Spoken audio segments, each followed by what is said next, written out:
तुम्हें और हमें ईमान इस्लाम के टेंशन की जरूरत नहीं है। इस्लाम अल्लाह का दीन है, वो चलाएगा, सुबह क़यामत तक चलाएगा। कुरान का कोई एक हर्फ का भी बाल बेका नहीं कर सकता।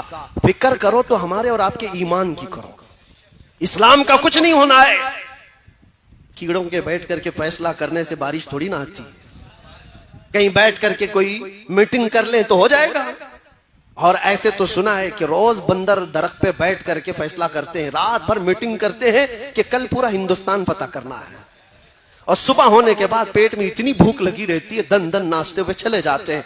उन बंदरों की मीटिंग से कोई मुल्क फतह नहीं होता। हम भी यही कहेंगे, तुम्हारी हैसियत इसी तरह की होगी जो दूसरे इस तरह की बातें करते हैं। दीन इस्लाम अल्लाह का दीन है, इसकी हिफाजत सुबह क़यामत तक मौला फरमाएगा।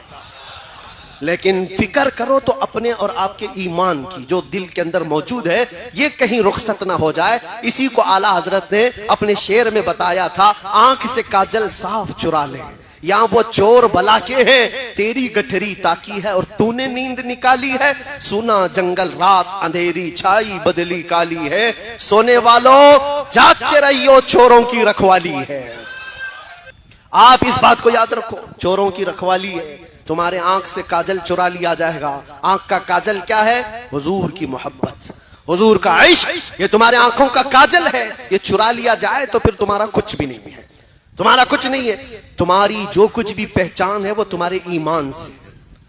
दुनिया तुम्हारे गाड़ी बंगले लत्ते इस चीज की दुश्मन नहीं है, किसी चीज की दुश्मन नहीं है। तुम बड़ा बंगला बनाए हो, गाड़ियां लिए हो, बहुत जायदाद है, किसी चीज की नहीं, ईमान की दुश्मन है। कुरान में भी अल्लाह ने फरमाया, इन्ना शैतान लिल इंसानी अदुव्वुम मुबीन। शैतान इंसान का किस लिए दुश्मन है? उसके ईमान का। बाकी तो बहुतों का तो भाई है, ईमान नहीं है तो सगा भाई बन जाता है। शैतान बहुतों का दोस्त है, यार है, मददगार है, लेकिन ईमान वाले का दुश्मन है। इसलिए आप सबकी ये जिम्मेदारी है कि अपने ईमान को बचाओ, अपनी औलाद की तरबियत सही माहौल में सही ढंग में करो। गाने बाजे टीवी सीरियल पे कब तक इनको पालोगे? टिकटॉक पर मुजरे करने वाले वो लड़कों को मैं कहता हूं, पूरी दुनिया ये नहीं है मेरे अजीजों, निकलो इस दुनिया से।